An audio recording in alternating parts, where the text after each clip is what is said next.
Hello. Hello. Good evening. As you can see, we have a guest on here. Good evening. My name is Franklin. This is The Bench. But if you're here, you probably already know that, man. Like, come on, no need to do the introductions. Today we have a guest. Hello. A special guest. Can you Yeah, for introduce sure. yourself? My name is Michael. I'm a friend of Franklin's. He is my friend. Yes, He is sir. my friend. I'm a musician. Uh-huh. I'm a Christian. Mm-hmm. I have a lot in common with this man. I'm sure we were just talking about it. I'm sure we're going to get into it. I'm native to Cork. I've been here my whole life. Cheers, you're a Corkman now. I've always been in Cork. Damn. Well, I used to be a Cork boy, I suppose. Cheers, I But do yeah. speak Cork boy now. You speak? Yeah. Kept up the accents, you know what I mean? Cork man. Yeah. That Was that good? You started better than you finished. Okay. Do you know what? Like when I first started working in Cork, I used to meet people with the Cork accent. Couldn't understand them. And then I remember I was in work and this guy was like, "How are you, Barry?" I was like, "What? Yeah. What just happened?" I felt like he just made noises with his mouth. Yeah, that's what he did, yeah. No, I couldn't understand. No, I get you. Do you, like, because you don't have a strong Cork accent. Did you have a strong Cork accent at any point? I think sometimes it depends on your context. Yeah. Like, especially as a teenager, like when I'd be amongst my friends, we would speak more in a certain, like similar to each other, and then in a context when I'm with a lot of people who aren't from Cork, I don't have a Cork accent. You know, you just tend to like, and you probably find it like between when you're up the country to when you're down here, that you will like, you might go home and they're like, "You sound like you're from Cork," and you don't even realise. Yes. So there's a bit of that. It's happened to me sometimes. But my old man grew up in England. Okay. Well, like till he was like 10 or 12, and so did my brother. And so they both started with English accents. Okay. And then my mother's side of the family all have Cork accents. But like, so I grew up in like a mixture. Okay. So that's why I sound the way I do. Okay, yeah, because your accent's not very strong, Cork. Like, there's some people I meet and they're singing, they're not talking. Do you know what I'm saying? Like, that's the proper, like the Cork accent. It's beautiful. But it's impractical as well. Like, really, when you meet someone else, they don't know what you're on about. Like, do you know what though? I feel like Cork people are so for Cork that like they wouldn't even care if other people couldn't understand. Oh, because they're for Cork. It's like if the people from Cork can understand me, I'm fine. I'm good. Do you know what? I will say one of the things I love about Cork is people in Cork are so kind of like Cork and community oriented. Do you know what I mean? Like they're very much for Cork. It could get a bit crazy at times. I'm not gonna lie. Yeah. I've seen some people who would die for Cork, which is wild. But like, I love it. I think it's great. Like it's one of the things I noticed when I came to Cork that Cork people are very kind of like we ride for Cork City. Like, because I used to live in Dublin. Dubliners don't care. Like Dubliners hate Dublin. So there's that kind of balance. Probably because it's so big that like. Well, I can't speak for everyone in Cork, but I know a lot of people like feel so rooted in their community, like, and it's definitely true for my family, who have all, you know, one side of my family have been in Cork for like a long time, that you feel like it's part of who you are and you are part of who it is. If it was really big, like your impact on the place doesn't matter, but when you're in a place that's a little bit smaller, it's like. You are more important in your community. Yeah. Even if it's in your parish or whatever. Yes. I think that's the thing. No. Yeah, like, I could talk about Cork all night, so we shouldn't. But, I don't know if you've ever experienced the thing, like you go somewhere outside of Cork with somebody from Cork. Yeah. And everything is like, oh, you see that building? That's just like that one in Cork. Yes. You know? Yes. I don't know why Cork people are like that, but I'm like that. Cork people love Cork, man. They do. Yeah, it's good though, to be fair. I love Cork now. Yeah. Like, I actually love Cork. Like, every time, because I go to the gym in Middleton, every time I'm driving up to Middleton, you can see the whole, like, skyline, you can see the countryside, and I'm like, wow, I love Cork. Yeah. I love Cork. Cork is great. But we're not here to talk about Cork. We're not here to talk about Cork. As much as we could. Yeah. And we could. After. But yeah, no, we're here to talk about faith and life and the human experience and like how that whole thing flows. So I guess I could give the listeners a bit more context. So Michael is actually my guy. Michael is my friend. Michael is Yes. Michael is only the second guy we've been able to get. We're back to back for guys on duo episodes, so I'm doing a better job. You guys need to big me up. But yeah, Michael is my friend. We met at, I'm pretty sure we met at Bible study, Pistis. I'd say so. That's where we met last year. Yeah. So I started going to this Bible study, and I meet this beautiful man there, and I'm like, "Hello, sir. Would you like to be friends?" That's how our friendship started. But like, we got to talking, and I remember that time I was like, "Do you want to grab a coffee?" Grab the coffee and talked, and like, that was kind of where our friendship kind of developed roots. And then we've been able to like do some stuff together. Haven, going to a couple shows, seeing each other outside, and like we've been able to build a friendship that way. And I just wanted to bring you on and talk to you because like I felt your background in faith was slightly different to most people's, and because like most of the people who listen to Bench are black, and our background in faith is very much. I grew up in church. I was in there the whole time, but like I didn't have much of an experience with God, and then I met Jesus, and everything changed. Yeah. But yours is fairly different to that. Yeah. So like I wanted to talk through a little bit of that just for you to kind of give a bit more context, and then I wanted to dive deeper into like relationship with Jesus and that what that works, or how that works and how that feels, and like how you kind of navigate that. Do you know what I mean? Yeah. So that sound cool? Yeah. I don't know if I'm gonna know the answers for your questions, but I'll give you what I got. there's no questions really. I Yeah. guess it's just like, Yeah. could you like talk a little bit Yeah. about your kind of I'll background tell you in my faith? background. Yeah. Yeah. So, as I said, like a lot of my family are from Cork. So, when I was born, like, it's kind of funny. This is probably like irrelevant information, but like my family and my grandparents and two of my aunties were all in the same place. Like our houses were right next to each other, and we're not like in an estate. Like it's just us. Like, and so very strong Catholic people, and had always been Catholic. And you know, I know my grandparents grew up in mass every day of the week, and then Every day? I was normal. Like, Damn. well, I don't know if it was normal for everyone, but I know my grandmother used to, like, you go up before school, like, Wild. now I hope I'm not misquoting. That's what I believe happened. Okay. Imagine she watches this and she was like, "Nah, that never happened." She's not watching this. She gone. It's all right though. I'm so sorry. No. Michael, She with the Lord. It's all good. Real. Yeah. But Oh, that's good. so basically, as far as I was concerned, until I was like maybe 10 or 11, the Catholic faith was just the truth about the world. Yeah. And that's how a lot of people feel, and that's how a lot of people grow up in Ireland. So we were in mass every week, and we did all of the sacraments, you know, like baptism and communion and whatever, in that tradition. And then I came to realize once I got a bit older, because I have older siblings, and this became a thing for them, and I sort of observed it, like they might stop going to mass, or I kind of realized that my old man didn't go to mass. And eventually I realized that not everyone in my family believes. And so I've got like 25 cousins ish. Well, actually, no, we're fairly similar. I have a lot of cousins. Yeah, as I said, Catholic family, you know, it's not unusual. And that's just on one side. Sorry, that's Crazy. all on my mother's side. So my old man's side are kind of spread out in different parts of the world. Yeah. So my mother's side is the ones who I lived near. Yeah. So 25 cousins. yeah, so like 4 aunts and uncles and like 25 cousins. So, and they're mostly older than me. And you know, like, I don't know how young your listeners are. You know, like Santa Claus. And everyone knows, but no one says it. Yeah.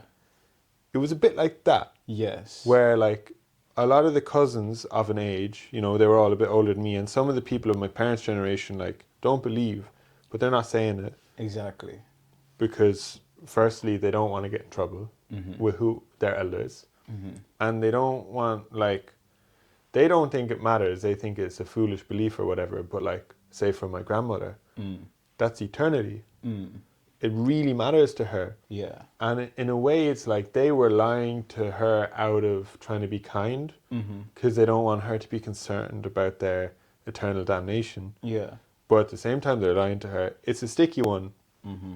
But basically, when I was coming towards my confirmation, which is like, it's not the final sacrament, but it's like the final sacrament that you do to be fully like, I'm in the church, I'm going to heaven. Do you know, like, because there's marriage and there's they call it unction or something. It's like a rite. It's like death rites essentially. Okay.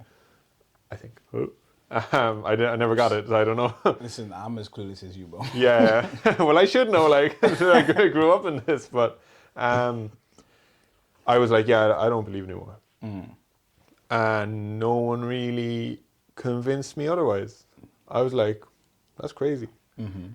Because like my mother took us to mass, but turns out she was really kind of unsure. And like I got aunties and uncles and my grandparents who were strong believers, but I wasn't coming to them with this. I was coming to my immediate family. Yeah. So like my siblings and my folks like don't really believe, and I was like, oh, for real, cool. Oh, for real. That's not what I said at the time. I was like, but yeah. And for me, it was like, I didn't like going to church. I used to like going on a Saturday night because the organ player was there. And I love a good organ. Yeah, man. And he was so good. He passed away late last year, like maybe 6 months ago. And as it turns out, I actually play with his son a lot now. We work together a lot. And he also plays the organ, but he's a drummer. Lovely. Awesome guy. But anyway. And to long story, medium length, basically for most of my teen years, I didn't believe. And I indulged in worldly things, maybe some things more than others. Like, got into like, I was never like heavy into drugs, but I was heavy into light drugs, if you get what I mean. I get what you mean. Used to smoke and drink, and like I always basically was going out with somebody. And not that it was shallow, but it was like I was indulging in the works of the flesh without even, but like, you believe you die when you die. It's like, why wouldn't I do that? Yeah. And it's the culture that we're in, and it's Irish culture. And growing up as a musician, I was often in the company of people who are older than me. Yeah. And in a drinking culture where people are older than you, and then you feel cool, like if you're underage and you're doing this and that with them, with the older guys. Yeah. So by the time I got to like college, I was like a pint man. Do you know what I mean? I was drinking lots of pints, loved having pints. Drinking lots of pints. and so this is like after COVID. Yeah.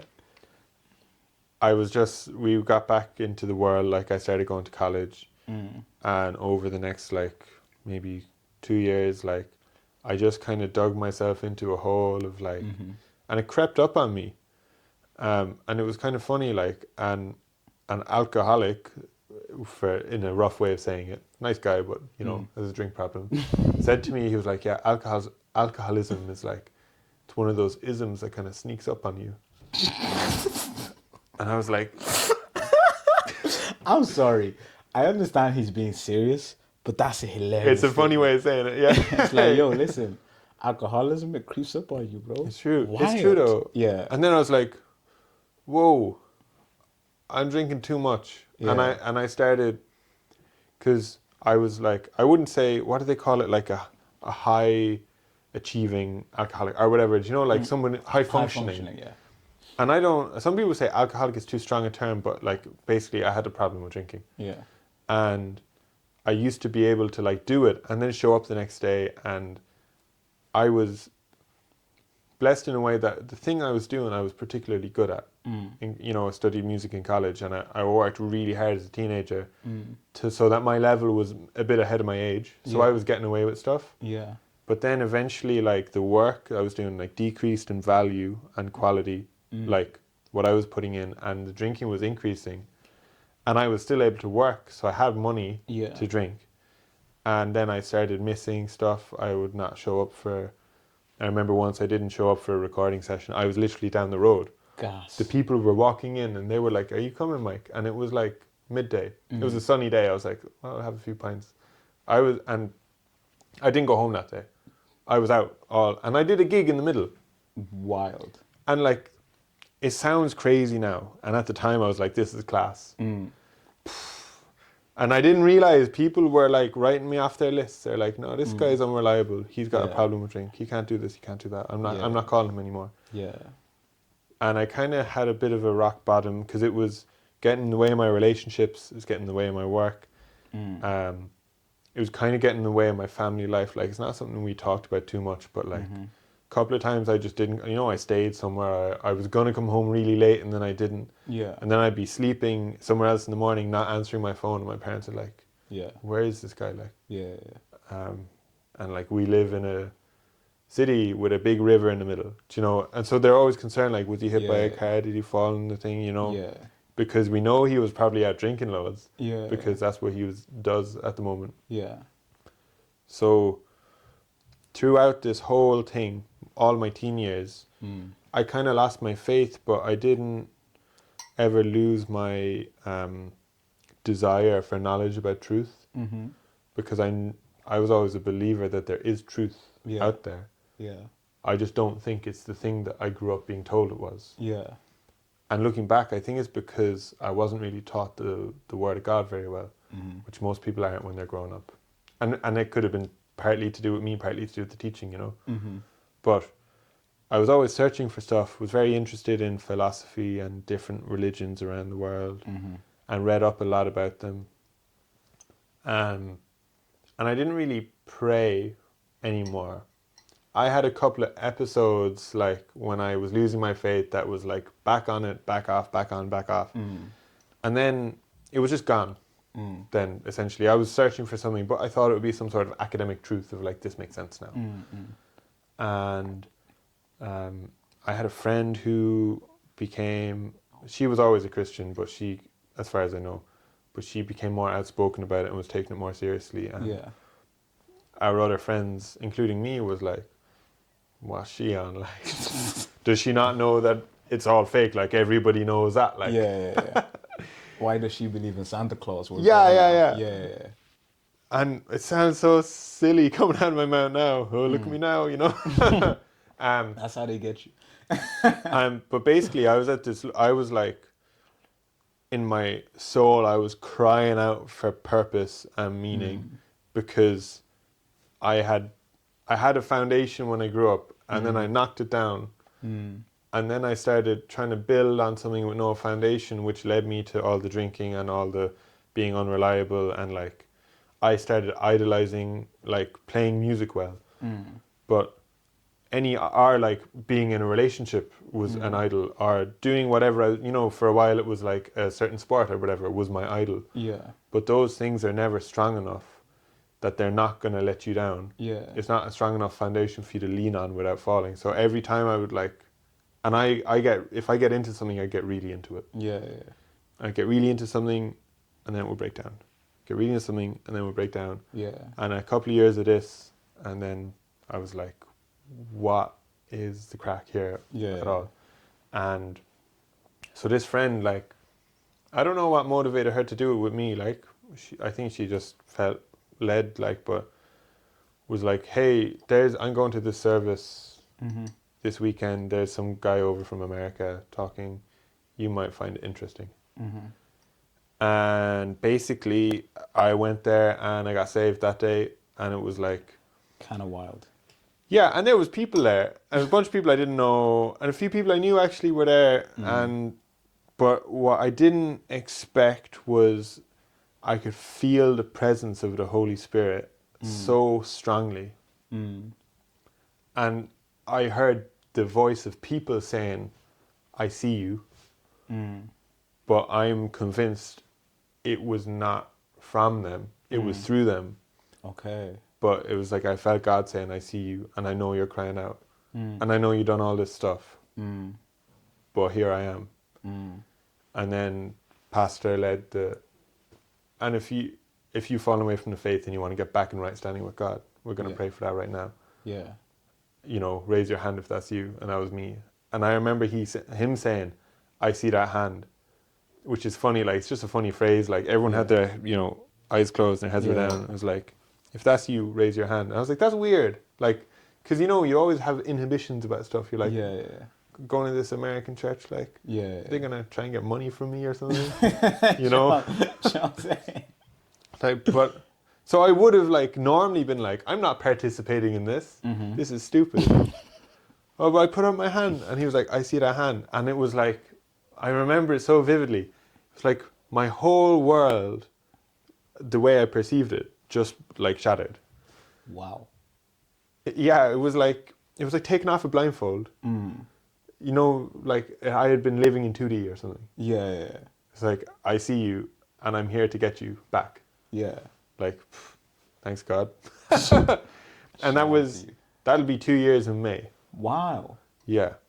Big shout out, man. And then, you know what's crazy? What? We hear about all these stuff like, it's like, you know, the fruits of following Christ. Like here's the stuff you're going to get. Yeah. And you're going to get all this good stuff, and you're going to get all this negative stuff. You're going to get persecuted. People are going to judge you. People are going to cut you out.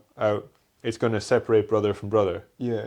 Me and my brother are cool. But, but it was like straight away, I was like, okay, if we're doing this, we're going to do this. Yeah. And I started building up my knowledge bit by bit, getting into the Word and not reading it for the first time, especially the Gospels. Like, I'd read the Gospels. Yeah. You read them all the time in Mass. Wouldn't have known the other books too as well, you know, but it felt like I was reading it for the first time. Yeah. And we were talking about reading it for the first time there. Yeah. Man, reading the Bible for the first time is like, whoa. That's what it says? Because you hear about the Bible and it says this in the Bible, but like, until you actually read it for yourself, it's like... Let me tell you something. When you read that Bible for the first time for yourself, it's like taking a shower for your brain. Like, Taking a shower for your brain is wild. Bro, I remember, we were literally talking about before. I remember my first time reading the book of Romans, like straight through. Because you've read verses here and there. People have quoted stuff. Like, you've been around. But, like, I remember reading it as a story. Just from, like, chapter to chapter, but, like, just continuously. So not reading one verse and highlighting and just reading the thing. Yeah, kind of the way it was written. To be fair, like... To be fair. Like, I know it's been split into, like, verses and stuff now, but, like, the way it was written, there was no verses. But, like, reading the full thing, and, bro, I'm telling you, I was in my kitchen, pajamas and everything. I think I had my bonnet on. I jumped out of my seat, and I was pacing up and down the kitchen for, like, a minute, because I was like, nah, there's no way. Like, there's no way it actually says this. Because I had never heard what it said been said before. I had never heard it in my entire life. Like, I had been in church most of my life. Been in and around. Everybody's talking about God. I had never heard about freedom in Christ. Like, I had never heard about freedom in Christ to the extent of, regardless of your situation or circumstance, you are free. Regardless of your ability to express your freedom, you are free. Freedom is a spiritual reality. And regardless of your ability to physically manifest that freedom, you are free. Like, reading that, I was like, oh my God, like, this stuff is really real. And then being able to dive in deeper and, like, see God fully revealed through his word. Again, because, like, we talk about renewing of the mind. It's like, oh, yeah, renew your mind.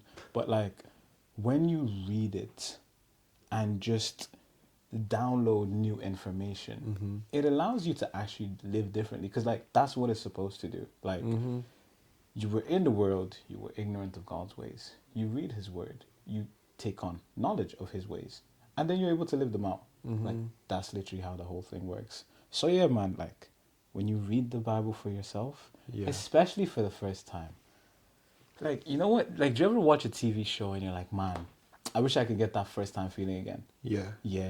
Or like a song. Like, that first listen, it's literally like, it's incredible. But sorry, I jumped in there. No, you're good. Yeah. But, so that's funny, like, I didn't read, you know, in order, but I read stuff like the story. You know, I wasn't jumping around because I wanted to get the picture of it. Yeah. And at the time I got saved, I had been in a relationship, like a romantic relationship for like about 2.5 years. And over the next like couple of months, I was like reading stuff and was like, oh, I got to change that about what I'm doing because I know better now. I got to change this. And most of those things were just for me. My girlfriend at the time was not a believer. And then some of the stuff started applying to both of us. And, you know, I'm sure everyone can relate to this, even though I don't like that we can, but like you read something and it means this. But you're like, but maybe it kind of means this though. Or like, it's more nuanced than that, like. Bro, people love to use that word nuance. Yeah, when don't they they? don't agree with it. So like, I mean, there's a little bit. There's nuance. I'm not going to explain it. Yeah. That's gas. So yeah. Yeah. So I had a lot of denial, and it was crazy because I was so high on like my new faith. Yeah. And then something would come up that kind of confronted me, and I was just like, see you later. And we just jumped to the good bit, you know, because I wasn't realizing that the stuff I didn't want to accept was also the good bit. Oh, sorry, I don't know, is that? No, that's probably me, yeah. Anyway, I hadn't realized that when you submit yourself to Christ, you got to submit yourself to Christ. It's not like my opinion and his opinion can kind of vie for like which one I think makes more sense. That's not that. And that sunk in over time. And ultimately it led to that relationship falling apart. Yeah. Which in a way is a shame. And at the time it certainly felt like I was okay with it because I had peace in that what I was doing was like, I need to follow God's word. Yeah. Because this is how he told me to live. And that I know this now, and I didn't know this. Yeah. I got the book. He made it for me. He made it so easy for me to comprehend. The least I could do was read it. And now that I've read it, knowing that it's true, I can't ignore it. But you just can't force someone to come along with you in that. Yeah. So it was funny, like my first year of being a Christian was like a bunch of denial as I was building up my knowledge, and then kind of getting overwhelmed by the knowledge, going, I gotta change. And in a way, this is how I've explained it to people, and I'm sure this is relatable.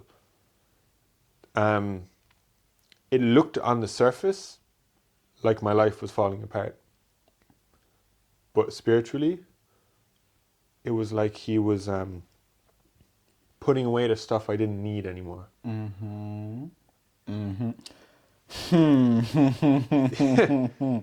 Michael, you're saying some things, boy. Yeah, but you're saying some things, man. But it's true, like, it's true. Oh my God, yes, sorry, continue. No, you're good. When you said, when I tell you I can relate, oh my God, but sorry, continue. So, yeah, I had this whole idea of what my life looked like. I was like, I'm going to do this, I'm going to marry this person, we're going to have kids, we're going to live here, I'm going to do this for my job, and it's going to be grand. And you know what? That probably could have happened. And he was just like, nope, you're not doing that. I know better than you. So this may look like it's all falling apart, but trust me, it's like if you want to build a new building and there's already a building there, but it's the wrong bit, you got to demolish that building. And if you didn't know there was a new building going in, you'd be like, what are you doing? You know? But I knew, I didn't know in that I could see it. I couldn't see it. I was like, what is going on? What is he going to do? But I had the trust that everything else he said is true. Yeah. And he's had an effect in my life already. I've encountered him personally. It's undeniable. That if he can do all that, I'm going to trust him when he says, trust me, and walk by faith and not by sight. I'm going to just close my eyes and say, okay. Damn. But that's easy to say. And this has been something that's gotten me recently now. You know, coming into my, whatever, second year of being a Christian. It's like, I'm amazed. At the start, he was like, go here. And I just went there. And he was like, do this. And I just did this. And he was like, cut this out. And I just cut it out. And now I find it harder. It's like I got used to it or something. which is mad. Bro. Sorry, you're talking like Christian life 101. Yeah. This is beautiful stuff. Like, there's so much I want to say. There's so much I want to say. But there's one place I'll go first. And it's just that place of, we'll go to denial first. Mm-hmm. It's the place of denial. Because, like, you enter a relationship with Jesus and it's so fun. Yeah. It's so fun.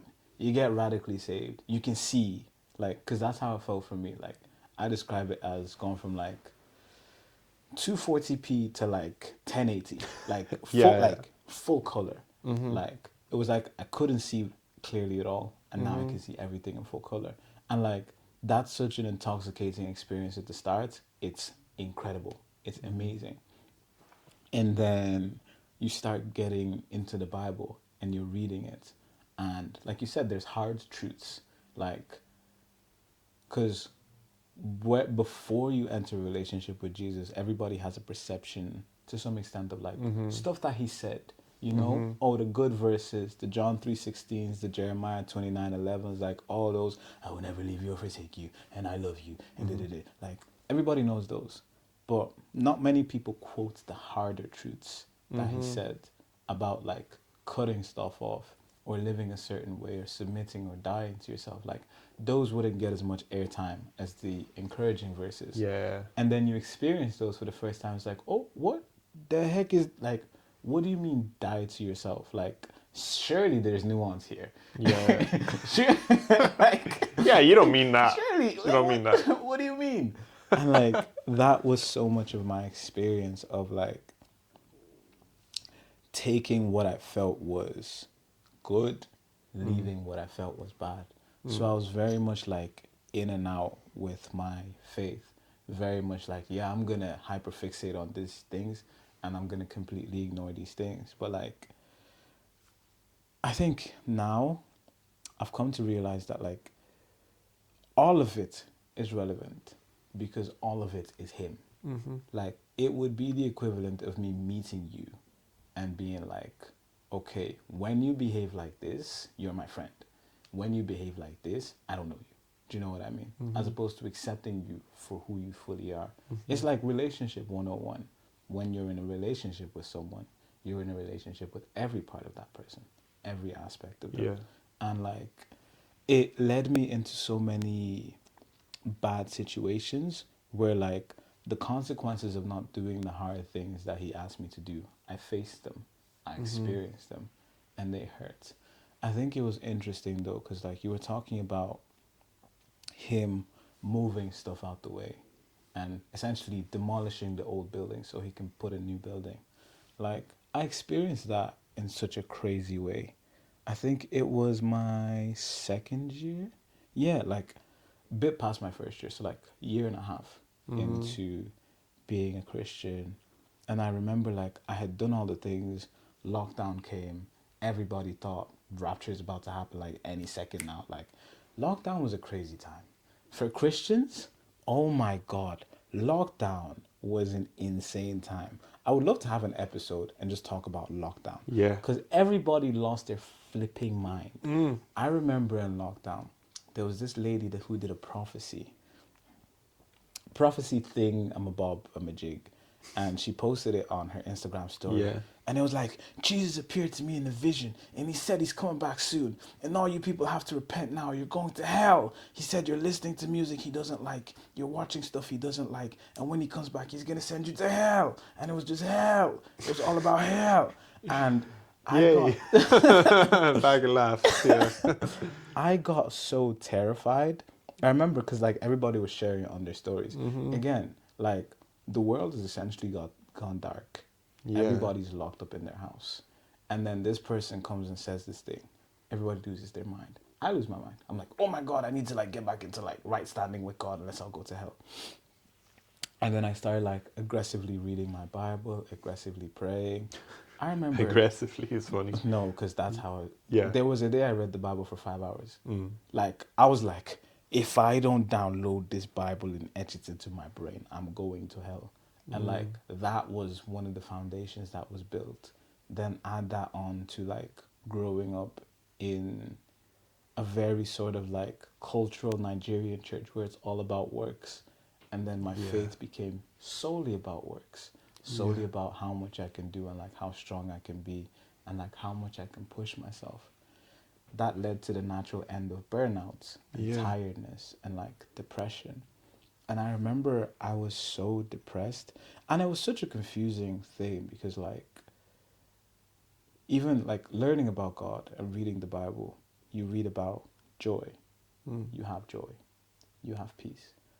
But there was so much war in my mind, and there was no joy in my heart. And I was like, no, this isn't what I was promised. Something is missing here. Like, someone went wrong somewhere. This is like, this isn't what they told me was going to happen. Yeah. And I remember I was so depressed. And I wasn't going to leave my faith behind because I knew what I had experienced when I got saved. Like, I knew what I felt. I knew it was real. I had even though I wasn't... Who the heck is calling me at this time, bro? Do they not know that you're recording, like? It's my dad. I'll have to call him back later. No, put him on. No, I am not putting my dad on. I'd put my mom on though, because I know she'd say something funny.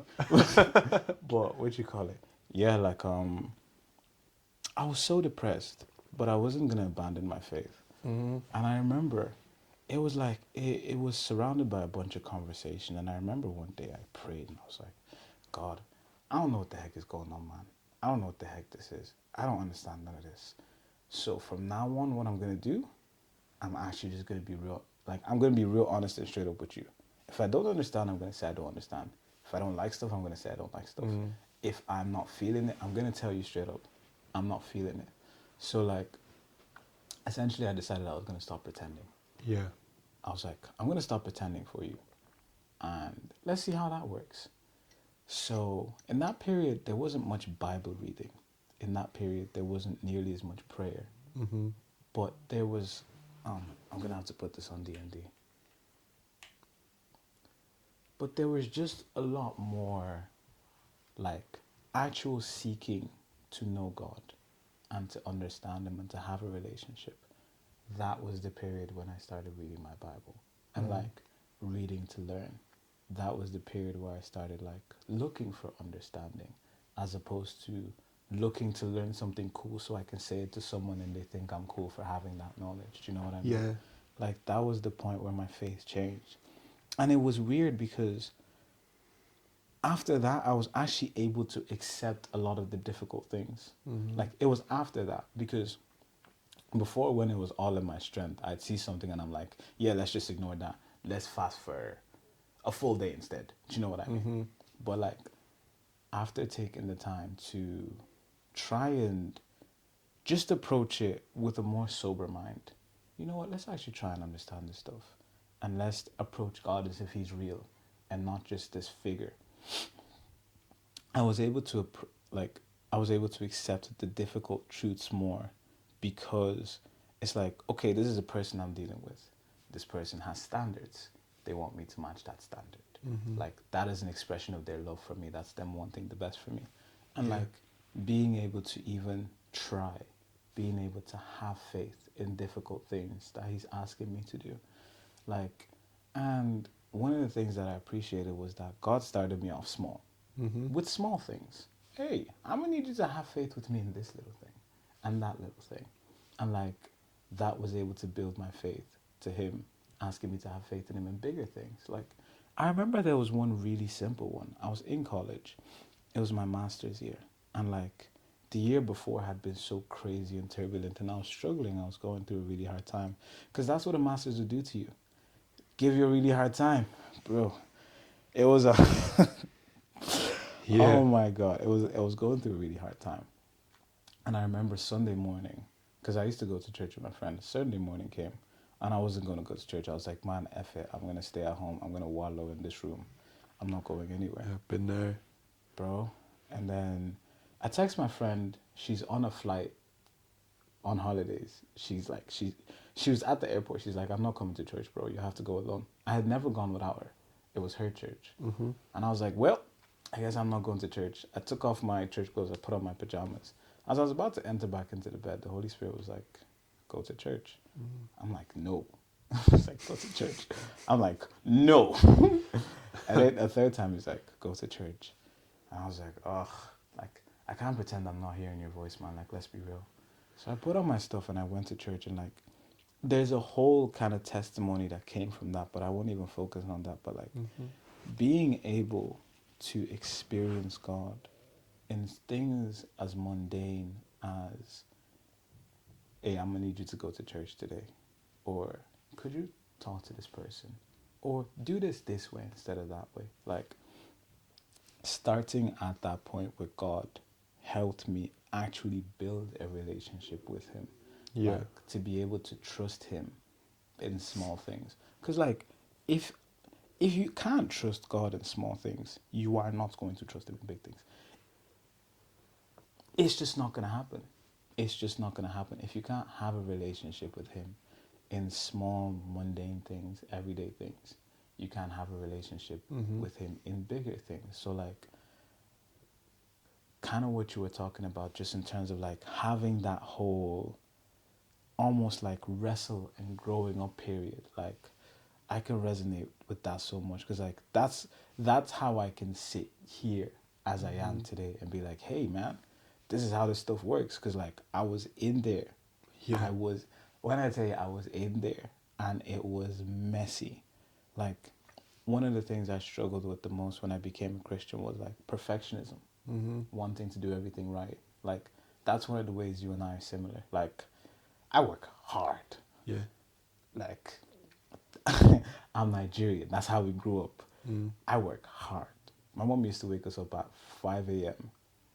Right. to get like the house and get ready, Yeah. get stuff like that. Like, I'm wired that way.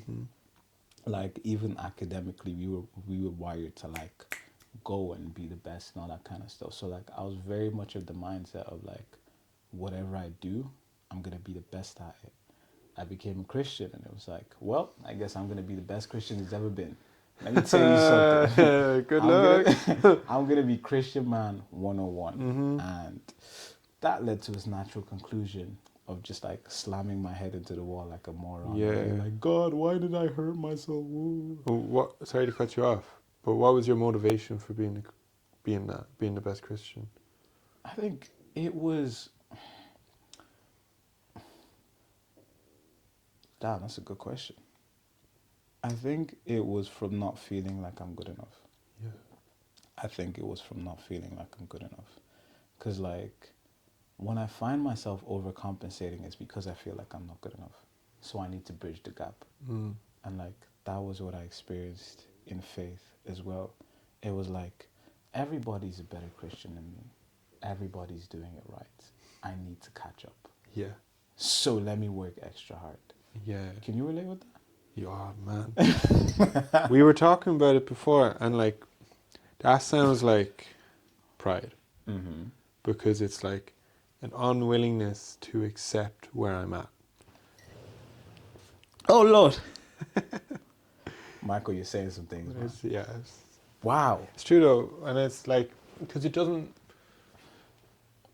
in my relationship with Christ, it's not important how your relationship with Christ, no disrespect. So for me to compare my relationship with your relationship, it makes no sense. It makes no sense. He never calls us to do that. So why are we doing it? And it's not a competition, and it's not like you need to be this close to Christ to get saved. You know? That's a good way to put it. Yeah. That's a good way to put it. And it's been on my mind, like, because I'm doing some new stuff now, and it's stuff that I'm not so good at, like playing music in church is one, or like, I really struggle with like memorization. So there's so many times people ask me about stuff spiritually related, and I'm like, there's scripture about that. Let me just look it up real quick. Because I just, and I feel, it makes you feel deficient or whatever. Yeah. And not even to get into all of that, but I think the important thing is like, when you put your faith in God, you get saved on the spot. That's salvation. But part of the process of being sanctified is that he cleans you over time and he builds you up over time.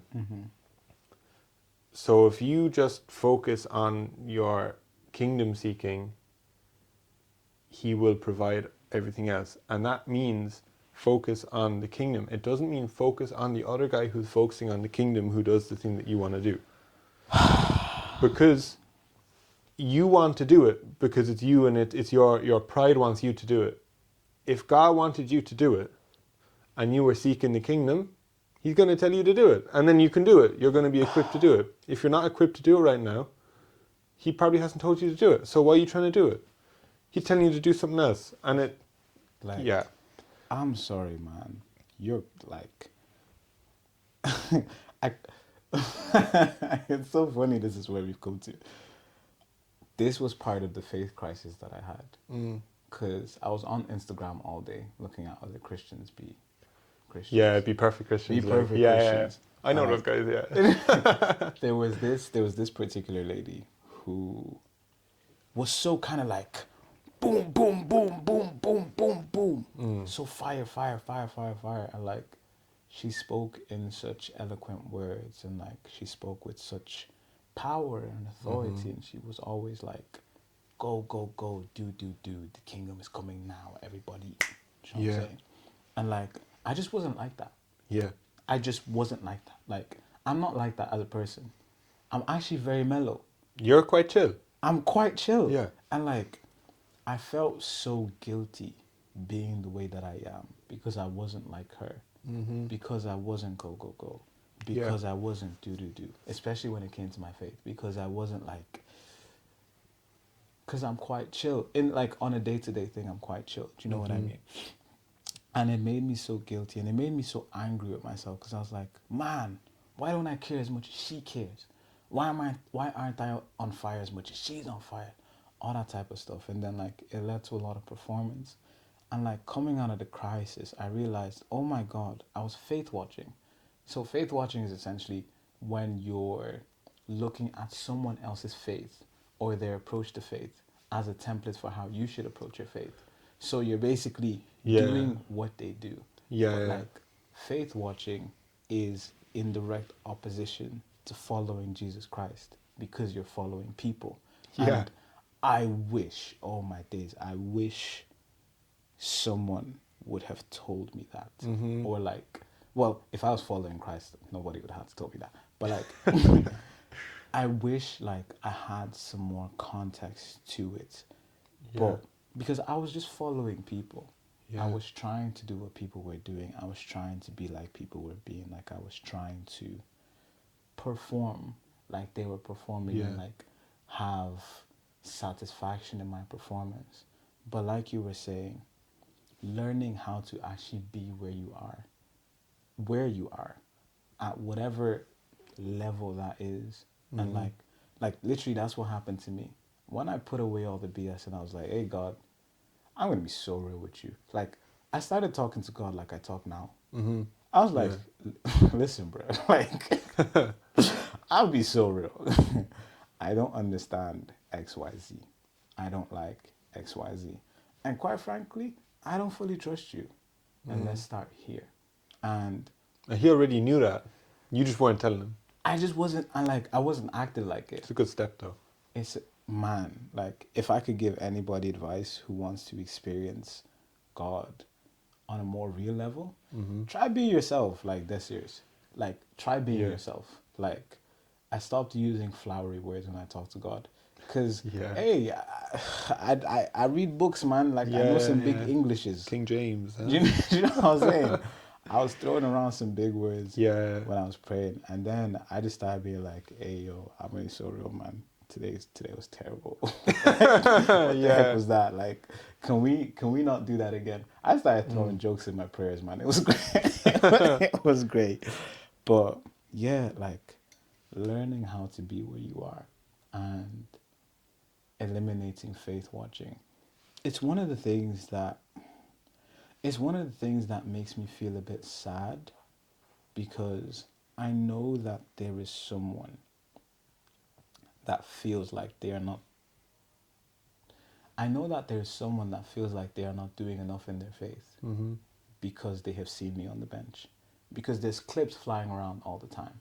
The episodes are coming out. It's like Franklin's doing this. Exactly. What am I doing? What am I doing? And Yeah. it's the natural consequence of stepping out in faith. Yeah. But I'm like, bruh, if that's you, please don't. Like, like this is the result of years of foundation and years of actually having a relationship with, like, I couldn't manufacture this if I tried. And I'm 5 years in. I'm going to be 6 years in the summer. 6 years is a long time. Yeah, decent chunk. When you're this age anyway. Yeah. You know, 6 years is a long time to build a strong foundation. And so if someone who's just in the door or someone who's just finding their feet tries to then perform at a level that they are not capable of, that's literally what happened to me. Like the person I was looking at 10, 15, 20 years into the door, I'm a year in and I'm trying to be like them. Yeah. Do you know what I'm saying? Like if you did that at a corporate job, you'd look crazy. If you did that in sports, you'd look crazy. Yeah, you gotta have more humility than that. It's all about humility, man. But yeah, wow, this was a bit of a roller coaster conversation. Yeah, it's good though. No, this has been fun. Like, I feel, because you said you have to run out. Well, no, if conversation's flowing, No, let me look at the time though. Let me see, because I don't want to, like, I have a habit of drawing out conversations. Yeah, me too, man. I always, the pre-ramble. Yeah. I go, just do way too much. And then we start getting into it, and it's like... Yeah. But, actually, do you have anything that's been on your mind? Anything you kind of want to get into? Or if you're tired, any closing thoughts? Give me a moment. No, you're good. You're good.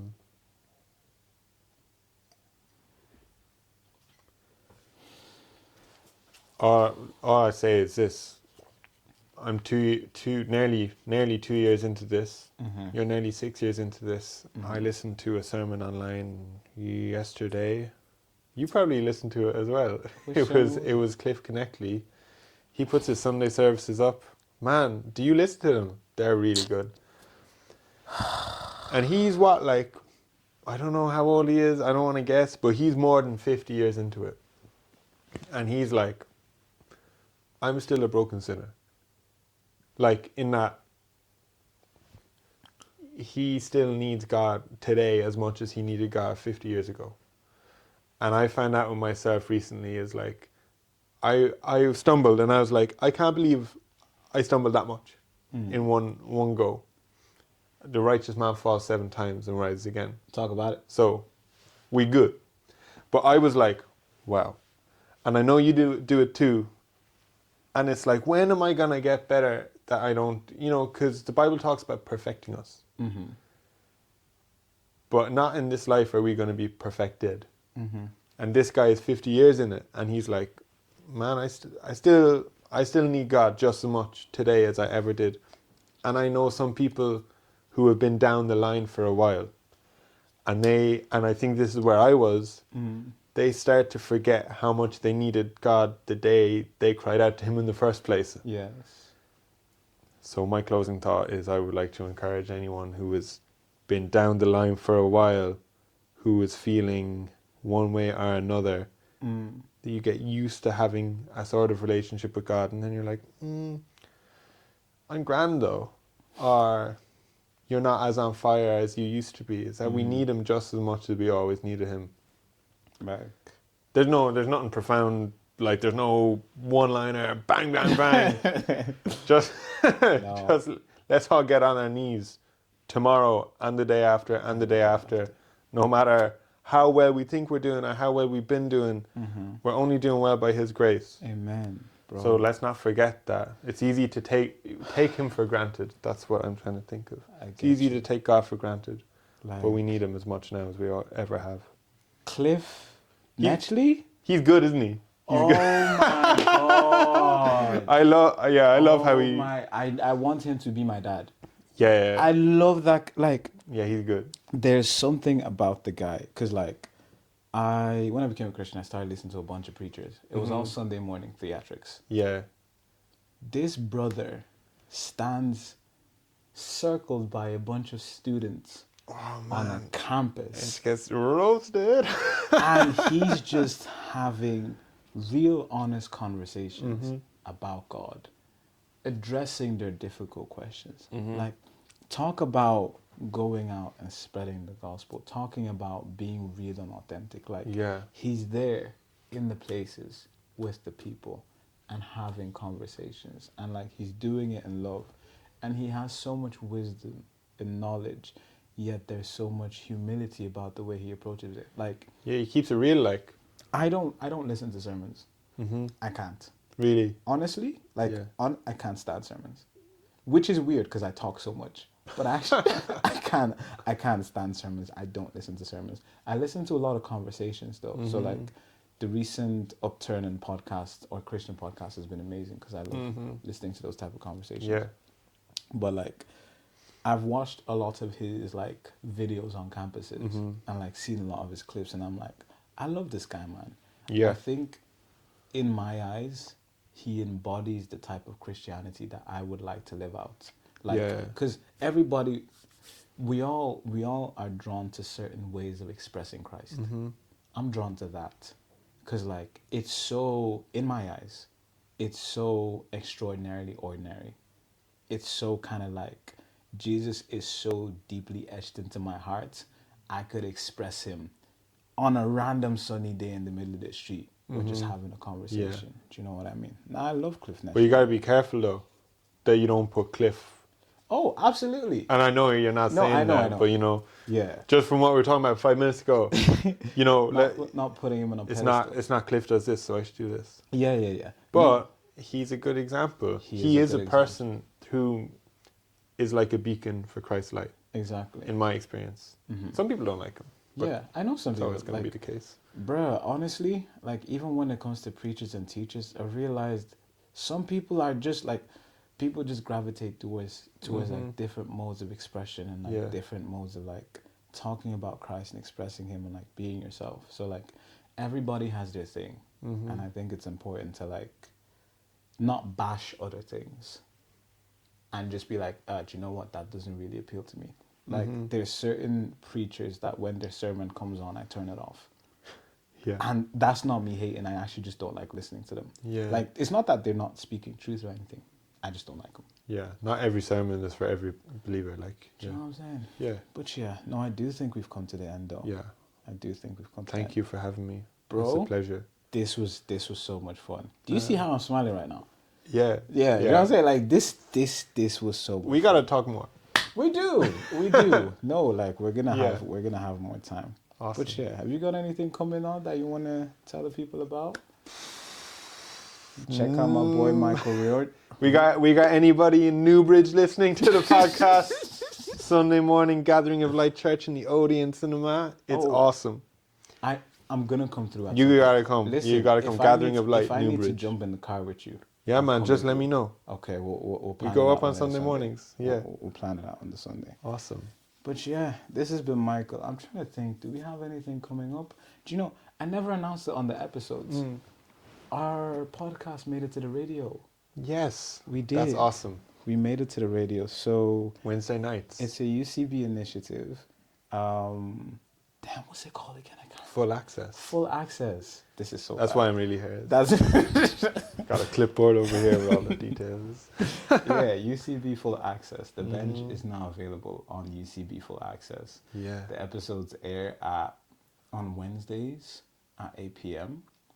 So today is a Wednesday. I'm actually gonna tune in, give it a listen. Yeah.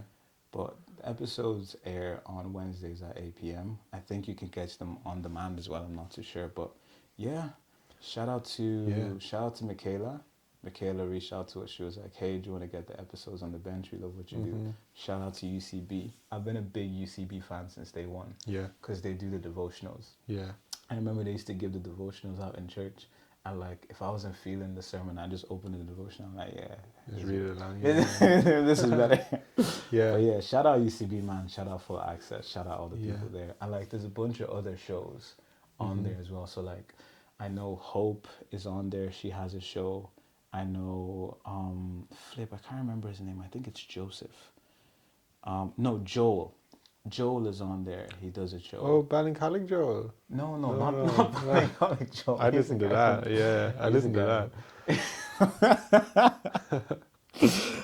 And yeah, there's a bunch of other people. But yeah, man, shout out to all you Yeah. people. I'm gonna actually try talk about it a bit more in the next episode, just to give some kind of Do. context. Yeah. It's great. And the only other thing, sorry, I forgot to mention. I don't know when this is going to go out, No. but on is it the 26th of February? Mm-hmm. We are both going to be attending a night of extended worship in St. Peter's Church, right? St. Peter's Church. Is it In- the 26th? I'm pretty I sure know it's the it's 20th. It could be the 20th. Michael. I don't have my calendar in my hand. I don't know these things. It's it's the 20th. the 20th. Yeah, It's the thanks for 20th. checking. 20th of February in St. Peter's Church Yeah. in Ballincollig, In right? Ballincollig. At Yeah. at 7 o'clock? Half 7? o'clock. Do you know what's mad though? What? This episode will be out after that. It'd be after that. Oh yeah, cut. And it was really good, and you guys should have been there. Yeah. Hey, oh my god, it was great. Yeah, next time. But yeah, now this is Yeah. amazing, man. I feel like Awesome. we're rambling now. Yeah, for Thank sure. you so much. for Thanks a coming. million. All right. Yeah. Talk to you guys later. Have a wonderful morning, day, night, afternoon, whatever. We'll catch you guys next See ya.